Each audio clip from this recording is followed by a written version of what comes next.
Are you a team player or are you a team leader? If you've ever worked in a team environment, no matter whether it's a close working relationship with everyone's work being woven together or your work is more standalone but you're still in a teamwork environment, the atmosphere and the culture of the team can determine how much it achieves. Or not.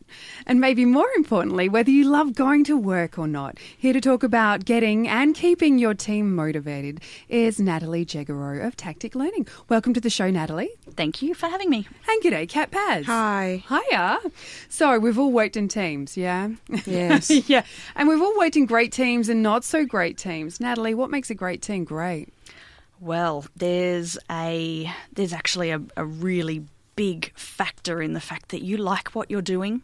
From a personal point of view, if you've got a bunch of people that really like what they're doing and they've got a really great leader, that is a recipe for success.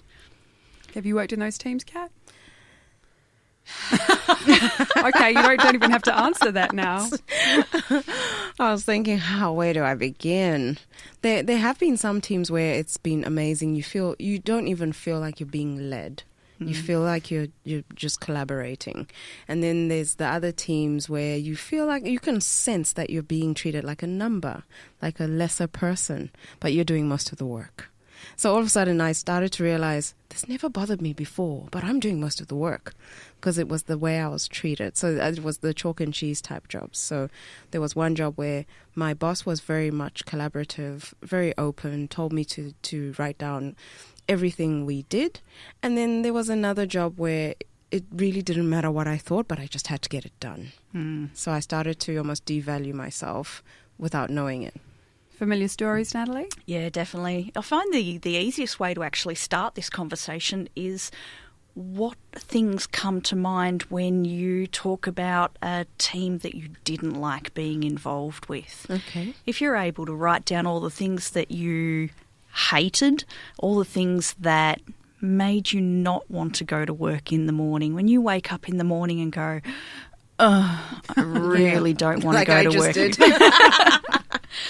Start thinking about what is it about it that's actually making you feel that way. Is it the work? Is it your teammates? Is it somebody else that you're working with, like you said, Kat, that is just basically making you do all the work, and maybe somebody else is taking the credit for your work, or maybe you hate your boss with a passion. All of those kind of things can be very demotivating.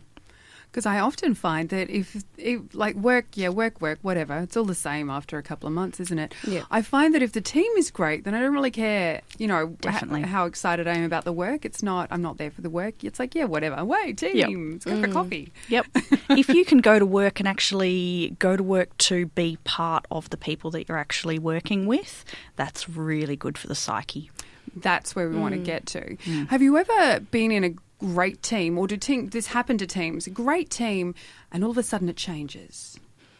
There's definitely a change management aspect in regards to that. It would probably be because there's been a change in the organisation, a change in leadership. Maybe somebody from the team has been promoted, or you've got a new team that's come in. There's all of these theories purely based around the team development. Tuckman's model, for example, goes through 4 or 5 stages, depending on which page you read, on how a team forms and moves through all of that process. But every time you have a change in team member, somebody goes out and you've got a new person come in, you go back to square one because everybody's trying to figure out who's who's responsible for what, and how that new person fits in. So if you've got high turnover, you're consistently just flicking back to square one from a team point of view. That's really interesting, actually, because we always think you've got a great team, that's awesome, then somebody leaves or somebody comes. And it's all changed again. Yeah. You're back to square one.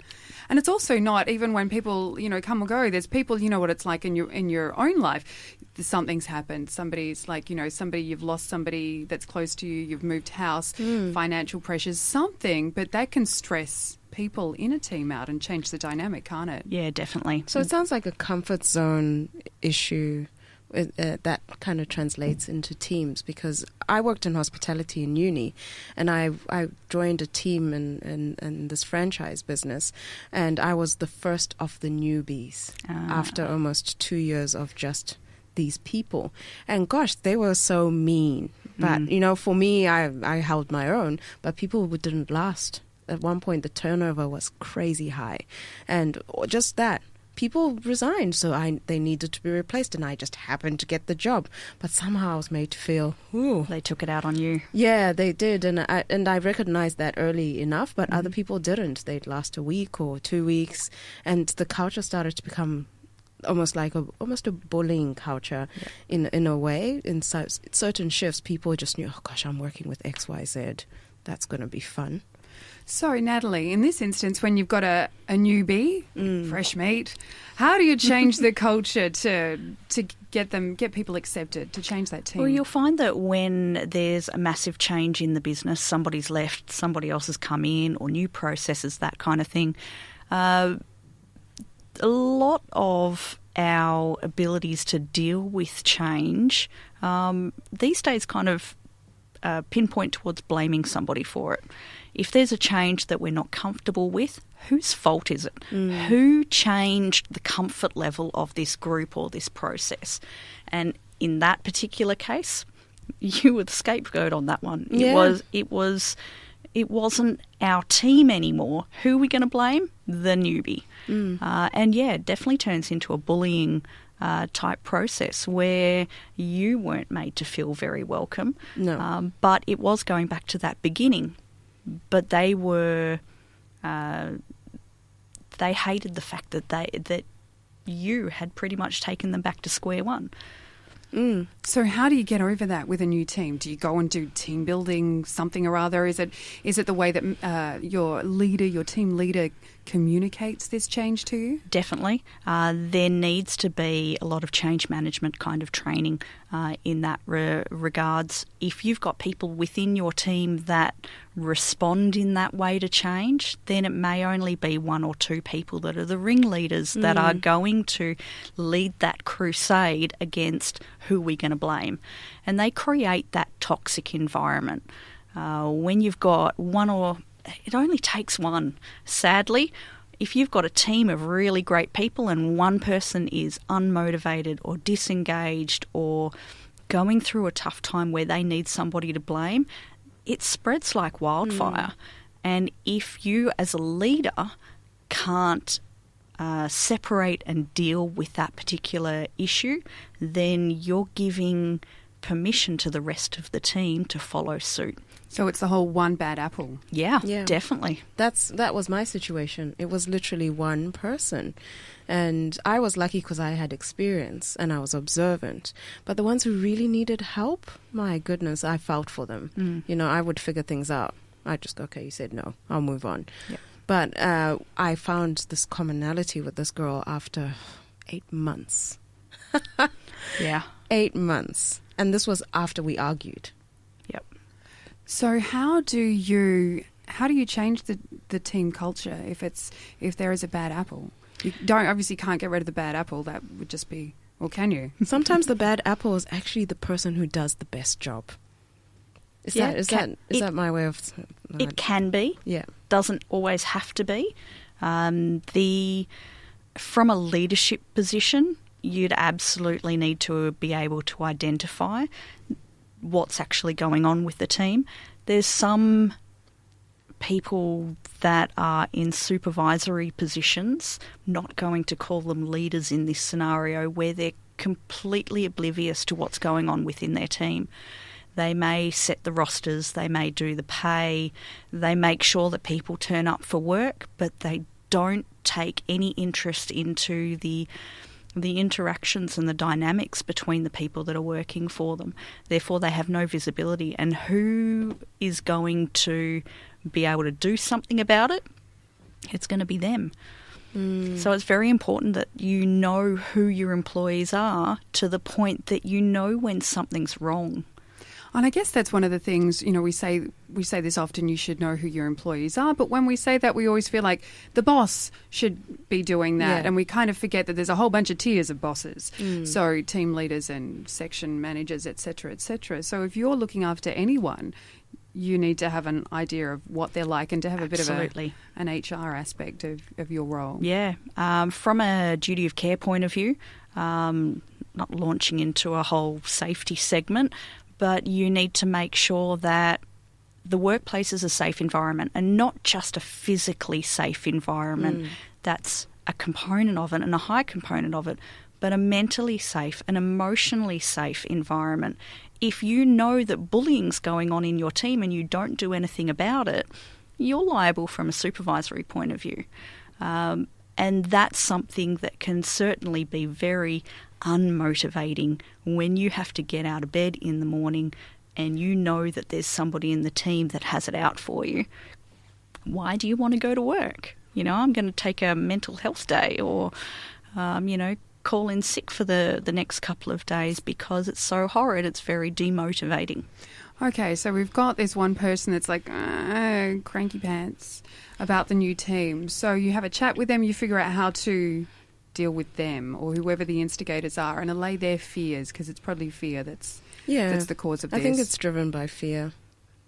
Yeah, it may be that they feel threatened by the new person. It may be that they're just angry that the person that left may have been really close to them and they're angry about that, or there could be so many reasons. It could be personal problems outside of the workplace. They come to work and take out their frustrations on, there's a newbie, there's a target written on their back. I'm going to vent my frustration in their direction. So you can go, not the ringleader, I won't call him a ringleader. You just need to find that person that's just cranky pants. Yeah. And sort that. Now, all these team building events and things, do they work? They do if you're able to monitor and follow up. They're not as productive and you won't see your return of investment if it's, hey, let's all do a team building activity, go away for a day and then never mention it again. We shall never talk of this again. It doesn't hit the target. It doesn't make the mark if you don't do anything with the skills and knowledge that you learnt in that team building activity. Like what? Making sure that anything that was noticed within that team building activity is built upon. It's scaffold learning, that foundation that you may have learnt on your team building activity. How do you build upon that? Okay, so we've all gone abseiling, and someone's really scared of heights.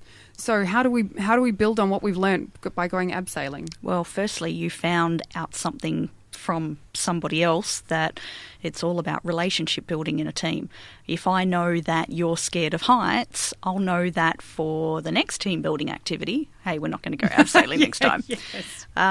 But teams are about relationship building, knowing things about each other, finding those common elements. If you are in a training or a team building activity and you're standing next to somebody and go, oh, Kat, this really sucks. And Kat goes, yeah, I agree. You've found that commonality and the whole conversation goes, oh, well, we have something in common. You're building that relationship. But that's what team building activities should be. It's about building those relationships, finding those common elements when you go back to the workplace and go, Kat and I actually hit it off yesterday, so I'm going to, hey, Kat, let's do lunch.